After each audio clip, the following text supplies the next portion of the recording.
Hi hello moms വീട്ടിലേക്ക് എൻ്റെ എല്ലാ കൂട്ടുകാർക്കും സ്വാഗതം. അപ്പോൾ എൻ്റെ കൂട്ടുകാർ ചോദിച്ചതിനനുസരിച്ച് ഒരു മുട്ടയുടെ റെസിപ്പി ഇടാവാന്ന് ചോദിച്ചിട്ടുണ്ടായിരുന്നു. അപ്പോൾ അതനുസരിച്ചിട്ട് ഇന്ന് ഞാൻ ഒരു മുട്ടക്കറിയുടെ റെസിപ്പി ആയിട്ടാണ് വന്നേക്കുന്നത് കേട്ടോ. അപ്പോൾ നല്ല കുറുകിയ ചാറോട് കൂടിയ നല്ലൊരു മുട്ടക്കറി. അപ്പോൾ അതിൻ്റെ കൂടെ ഞാനിവിടെ ഇടിയപ്പവും ഉണ്ടാക്കിയിട്ടുണ്ട്. അപ്പോൾ ഇടിയപ്പത്തിൻ്റെ വീഡിയോ ഞാൻ എടുത്തിട്ടില്ല, കറിയുടെ മാത്രമേ എടുത്തിട്ടുള്ളൂ. അപ്പോൾ കണ്ടുകൊണ്ടിരിക്കുമ്പോൾ ഇഷ്ടപ്പെടുവാണെങ്കിൽ ഒന്ന് ലൈക്ക് ചെയ്തിട്ട് കാണുക, ഒന്ന് ഷെയർ ചെയ്ത് കൊടുക്കുക, അതുപോലെ തന്നെ എൻ്റെ ചാനലൊന്ന് സബ്സ്ക്രൈബ് ചെയ്യുക. അപ്പോൾ നമുക്ക് വീഡിയോയിലോട്ട് പോയാലോ. അപ്പോൾ മുട്ടയൊക്കെ പുഴുങ്ങാനായിട്ട് ഞാൻ വെച്ചിട്ടുണ്ട്. ഞാനൊരു ചീനച്ചട്ടി അടുപ്പത്ത് വെച്ചിട്ടുണ്ട്. ഇതിലേക്ക് വെളിച്ചെണ്ണ ഒഴിച്ച് കൊടുക്കുക.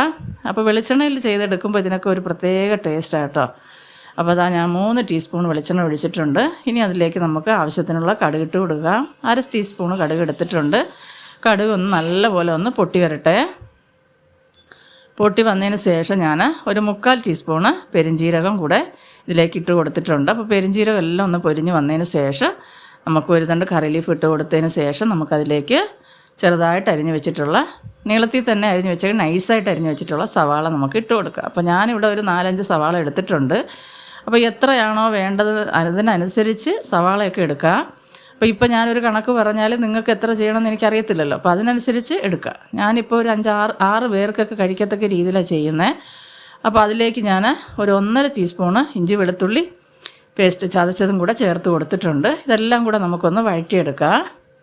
അപ്പോൾ ആദ്യം ഇഞ്ചി ഇട്ട് കൊടുക്കുകയാണെങ്കിൽ ഒന്ന് അടി പിടിക്കും ചിലപ്പോൾ. അപ്പോൾ അതൊന്നും ഇല്ലാതിരിക്കാൻ വേണ്ടിയിട്ടാണ് ഈ ഉള്ളിയുടെ കൂടെ ഞാൻ ഇട്ട് കൊടുത്തത്. അപ്പോൾ ആദ്യം ഇട്ട് മൂപ്പിക്കണമെന്നുള്ളവർക്ക് അങ്ങനെ ചെയ്യാം.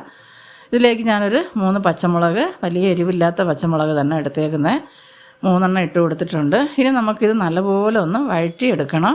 അപ്പോൾ ഈ സവാള വഴന്ന് കിട്ടാൻ വേണ്ടിയിട്ട് ഞാൻ ആവശ്യത്തിനുള്ള ഉപ്പും കൂടെ ഈ സമയം ഒന്ന് ചേർത്ത് കൊടുക്കുന്നുണ്ട്. അപ്പോൾ മുട്ടക്കറി തന്നെ നമ്മൾ പല രീതിയിൽ വെക്കാറുണ്ട്. തക്കാളി ഉള്ളിയൊക്കെ വഴറ്റിയിട്ട് അത് മിക്സിയിൽ അടിച്ച് അങ്ങനെ വെക്കാറുണ്ട്. മുട്ട റോസ്റ്റായിട്ട് വെക്കാറുണ്ട്. അതുപോലെ തന്നെ കുരുമുളക് മുട്ട റോസ്റ്റ് പല രീതിയിൽ ഉണ്ടാക്കാറുണ്ടല്ലേ. അപ്പോൾ ഇതുപോലെ ഇപ്പോഴത്തെ കണ്ടോ, നമ്മുടെ സവാള എല്ലാം നല്ലപോലെ വാടി വരുന്നുണ്ട്. അപ്പോൾ അടച്ച് വെച്ച് തന്നെ ഒന്ന് വേവിക്കാം. വെള്ളമൊന്നും ഒഴിക്കരുത്. ആ എണ്ണയിൽ തന്നെ അത് വെന്ത് കിട്ടണം. അടച്ച് വെച്ച് കഴിയുമ്പോൾ ആവിയിൽ നല്ലപോലെ വേവുകയും ചെയ്യും. അപ്പോൾ ഈ സമയത്ത് ഇപ്പോൾ ഇത്രയും വാടി വന്നിട്ടുണ്ട് കേട്ടോ. ഈ സമയത്ത് ഞാൻ പൊടികളെല്ലാം ഇട്ട് കൊടുക്കുന്നുണ്ട്. ഒരു 2 ടീസ്പൂണ് മുളക് പൊടി ഞാൻ എടുത്തിട്ടുണ്ട്, കാശ്മീരി മുളക് പൊടി. അതുപോലെ തന്നെ മല്ലിപ്പൊടി എടുത്തിട്ടുണ്ട്. ഇനി ആവശ്യത്തിനുള്ള മഞ്ഞൾപ്പൊടി നമുക്ക് ചേർത്ത് കൊടുക്കാം. ഇനി നമുക്കിതൊന്ന് നല്ലപോലെ മൂപ്പിച്ചെടുക്കണം. അപ്പോൾ ഇതിൻ്റെ പച്ചമണമെല്ലാം ഒന്ന് മാറി കിട്ടുന്നവരെ ഒന്ന് വഴറ്റി കൊടുക്കണം. കുറേ നേരം ഇങ്ങനെ വഴറ്റിയെടുക്കുമ്പോൾ അതിൻ്റെ പച്ചമണമെല്ലാം പോയി കിട്ടുകയും ചെയ്യും, പൊടിയൊന്നും കരിയത്തുമില്ല. അപ്പോൾ നല്ലപോലെ വഴറ്റി നമുക്കിതിൻ്റെ പച്ചമണമൊക്കെ മാറ്റിയെടുക്കാം. അപ്പോൾ ഈ സമയം ഞാൻ കുറച്ച് 1/2 ടീസ്പൂണ് ഇച്ചിരി കൂടെ ഉണ്ട് കേട്ടോ കുരുമുളക് പൊടി ചേർത്ത് കൊടുക്കുന്നുണ്ട്. ഈ എരിവൊക്കെ അവരവരുടെ ഇഷ്ടത്തിനനുസരിച്ച് ചേർത്ത് കൊടുക്കുക. ഒരു 3/4 ടീസ്പൂണോളം ഗരം മസാല വീട്ടിൽ പൊടിച്ചതാണ്, ഞാൻ കടയിൽ നിന്ന് വാങ്ങിച്ചതൊന്നുമല്ല, വീട്ടിൽ പൊടിച്ചെടുക്കുന്ന ഗരം മസാലയും കൂടെ ഞാൻ ചേർത്ത് കൊടുക്കുന്നുണ്ട്. ഇനി നമുക്കിതൊന്ന് നല്ലപോലെ മിക്സാക്കി എടുക്കാം. അപ്പോൾ ഇതിൻ്റെ എല്ലാം ഒരു പച്ചക്കുത്തലുണ്ടല്ലോ, അതെല്ലാം മാറി കിട്ടണം. അപ്പോൾ അതുവരെ നമുക്കൊന്ന് കൈയെടുക്കാതെ തന്നെ വഴറ്റി കൊടുക്കുക. ഈ സമയം തീയൊക്കെ മീഡിയത്തിലാക്കി വെക്കുന്നതായിരിക്കും നല്ലത്, അല്ലെങ്കിൽ പെട്ടെന്ന് അടി പിടിക്കും. ഇപ്പോൾ പൊതുവേ ഈ ചട്ടിക്ക് നല്ല ചൂട് നിൽക്കുന്ന, നല്ല അടിവശം നല്ല കട്ടിയുള്ള ചട്ടിയാണ് കേട്ടോ.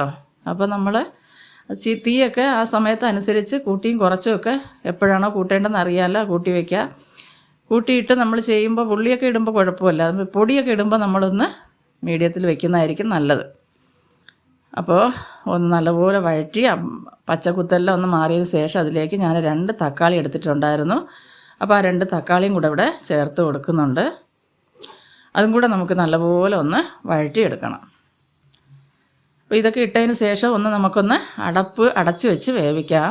ഈ അടച്ച് വെക്കുമ്പോൾ ആ എണ്ണയിൽ കിടന്ന് തന്നെ ഇതെല്ലാം വെന്ത് നല്ലപോലെ ഉടഞ്ഞു കിട്ടും. കണ്ടോ, ഇതുപോലെ നമ്മൾ ഇടയ്ക്കിടയ്ക്ക് ഇളക്കി കൊടുത്താൽ മാത്രം മതി. ഇടയ്ക്കിടയ്ക്ക് ഇളക്കി നല്ലപോലെ ഇതാക്കി കൊടുത്താൽ മതി. അപ്പോൾ നല്ലപോലെ തക്കാളിയൊക്കെ ഉടഞ്ഞു വന്നോളും. വീണ്ടും ഞാൻ കുറച്ച് സമയം അടച്ച് വെക്കുന്നുണ്ട്. അപ്പോൾ ഇത് മൊത്തത്തിൽ വീഡിയോ എടുത്ത ഒത്തിരി സമയമാവും, അറിയാമല്ലോ. അപ്പോൾ ഞാൻ അങ്ങനെ എടുക്കുന്നില്ല, ഇടയ്ക്കൊന്ന് ഇളക്കി കൊടുക്കുന്നത് മാത്രമേ എടുക്കുന്നുള്ളൂ. അതിന് ശേഷം നല്ലപോലെ ഇതുപോലെ അടച്ച് വെച്ച് ഇപ്പം നല്ലപോലെ നമ്മുടെ സവാളയും തക്കാളിയും എല്ലാം നല്ലപോലെ വെന്തുടഞ്ഞ് വന്നിട്ടുണ്ട്.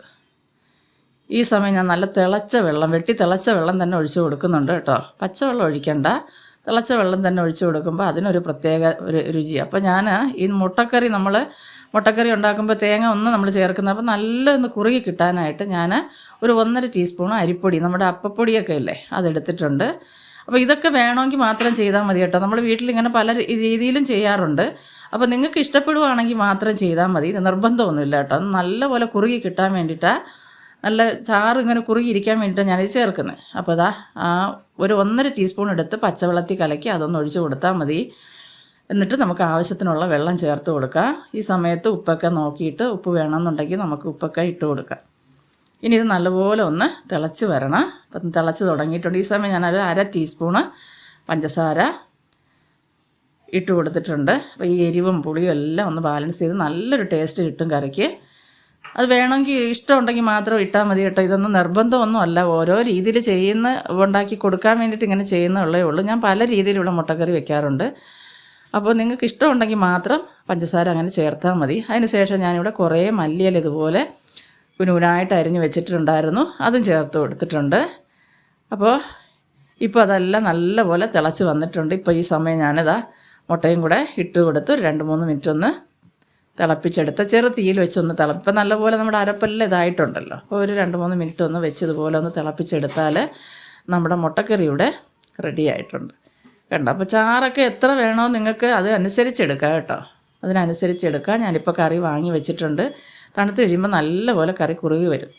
ഇപ്പോൾ ഞങ്ങൾ ഇടിയപ്പം ഉണ്ടാക്കിയിട്ടുണ്ട്, ഞാൻ ഇടിയപ്പവും മുട്ടക്കറിയും. അപ്പോൾ നല്ല ടേസ്റ്റല്ലേ മുട്ടക്കറി. മുട്ട റോസ്റ്റ് ഉണ്ടാക്കാറുണ്ട്, പല രീതിയിൽ വെക്കാറുണ്ടല്ലോ. അപ്പോൾ ഇങ്ങനെ ഒന്ന് വെച്ച് നോക്കിയിട്ട് നിങ്ങളുടെ അഭിപ്രായങ്ങളൊക്കെ കമൻ്റായിട്ട് തന്നെ അറിയിക്കാം.